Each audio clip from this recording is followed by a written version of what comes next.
Because we have a spare tonight. Like, we were supposed to have 6, and we had 7 tonight. So look at us. We were planning ahead. So, Tara, we're going to let you know that you're going to be going on a little bit earlier than usual. All right. And, yeah, we are so thrilled to have Tara Anderson in the house tonight. I mean, Raise it. I'm so blind, it's like when I take my glasses off to read, it makes it marginally better and worse at the same time. So I'll give you a little intro for Tara. Tara is the host and producer of 5 Things, a podcast from Louisville Public Media that's like a show and tell for grown-ups. She's also been the producer of the Moth Story Slam in Louisville since 2011. She's halfway through her MFA in playwriting at Spalding University, and she is a trained classical singer. How did I not know that about you, Tara? I knew it. And she has reported for NPR, the BBC World Service, and American Theater Magazine. She has 2 cute kids and a cute husband, and she's too busy. And she's producing the Moth Grand Slam next weekend, which we're going to be talking about later. She is too busy, definitely. So please give it up for Tara Anderson.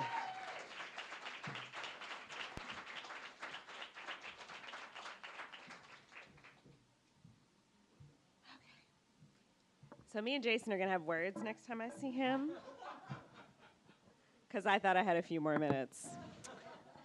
I'll just preface this by saying I'm pretty nervous to do this. I told Randy and Dave, I spend a lot of my professional life helping other people tell their stories, and I don't usually tell stories on myself. So thank you for just for being here. And yeah, this does make me nervous. So this is the story of how yard art almost tore my family apart. This is true. I grew up in Lexington, Kentucky, not too far from here.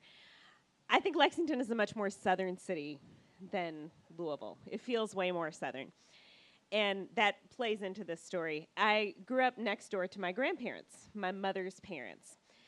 Their names were Helen and Miller, and I called them Mama and Papa because the South, right?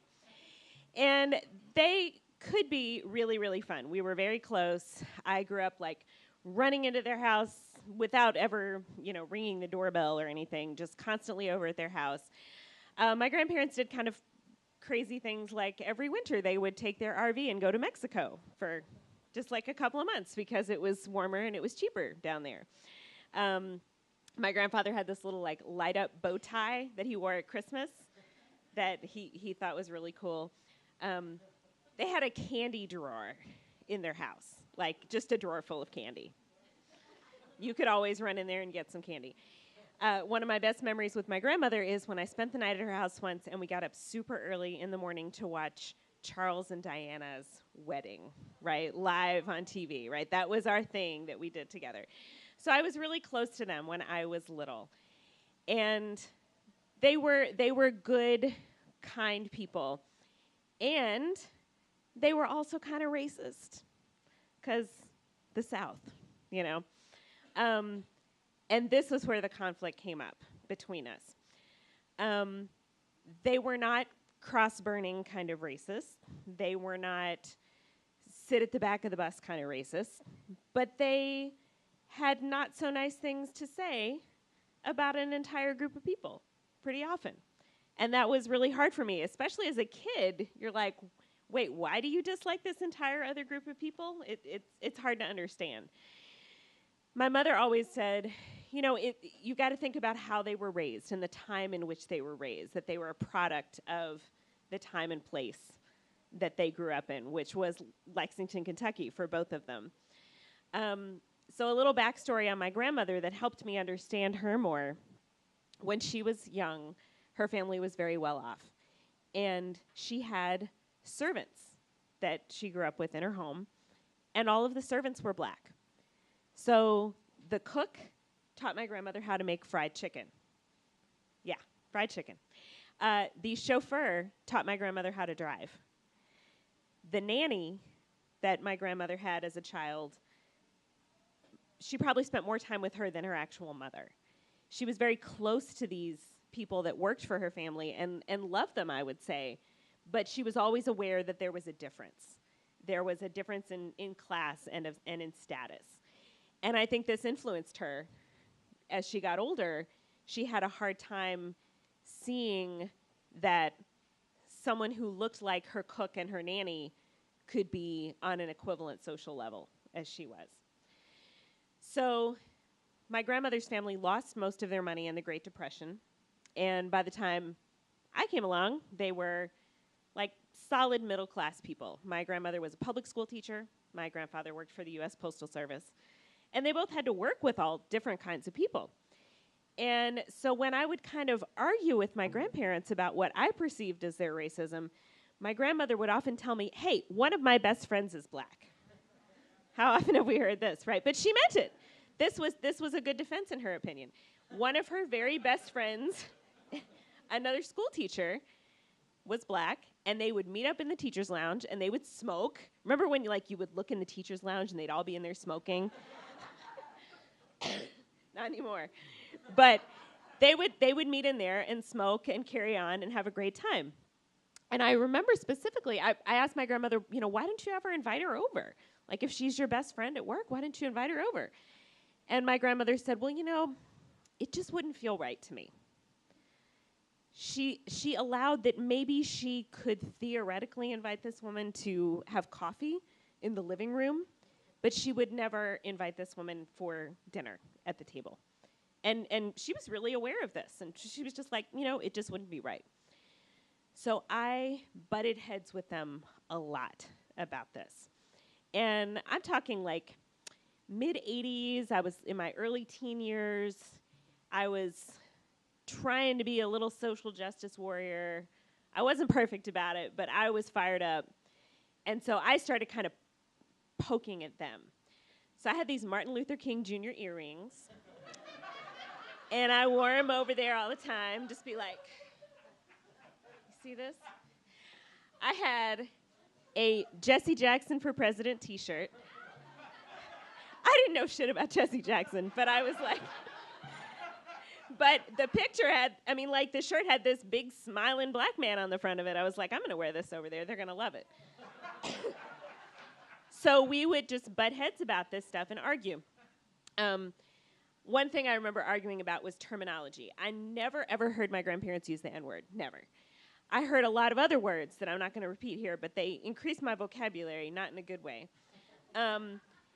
We argued about the word colored because my grandparents did not see that as a derogatory word.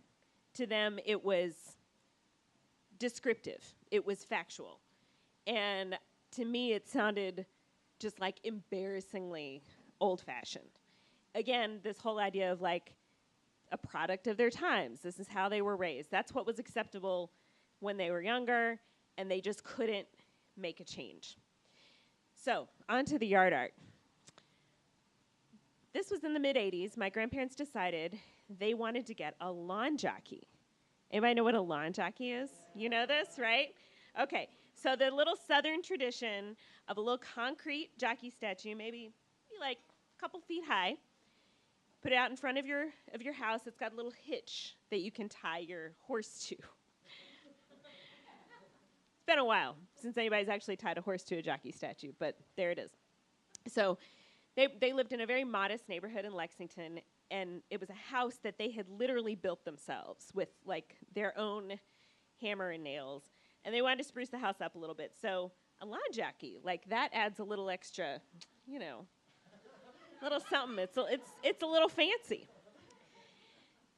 So they went to a couple of different garden kind of stores, and they couldn't find a black lawn jockey because it was the mid-'80s, and a black lawn jockey is just gross.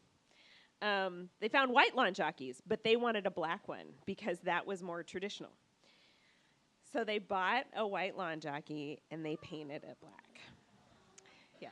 My grandfather, he did the painting, and he didn't paint it like chocolate.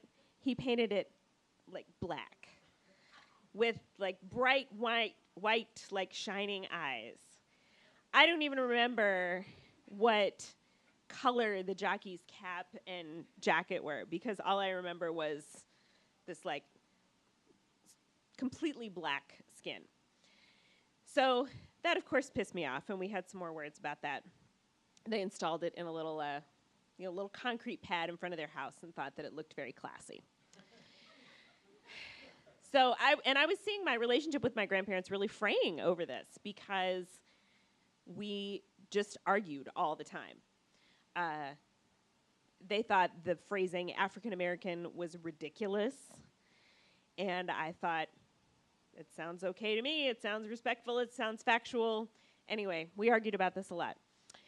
So then we'll go to the mid-90s. I was in college, also in Lexington, not living next door to them, not as close to them as I used to be because they made me crazy. And there was an incident in Lexington, as too often happens. A young, unarmed African-American man was shot by police, and there were some protests, and some of the protests turned violent, and there were a few days in Lexington of some unrest in one particular neighborhood.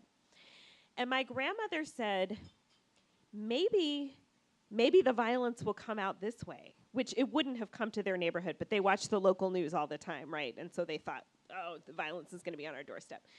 So my grandmother said, maybe we should move the lawn jockey to the garage for a few days until this all blows over, which is like a huge sign, right, that she knew that something was not okay with this little statue out in front of their house. But they literally couldn't move it. It was in concrete in front of their house. There was nothing to do with it.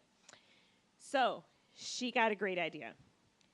It was near Halloween, and she was like, I can take care of this. She got a little white garbage bag, like you would use for anybody? Like you would use for bathroom wastebasket. And she cut 2 little eye holes in it. And she put it on top of the jockey, and she said, look, it's a ghost.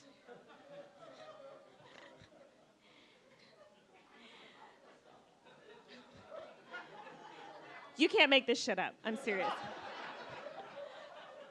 And she was so proud because, she thought she was being whimsical and creative. So when I told her that it really looked like a Klan hood, she was mortified. I mean, she didn't put it together at all. She was so embarrassed. That was not her intention. She said, oh my God, I wouldn't want anybody to think that that's what I was doing. And she, took it off immediately.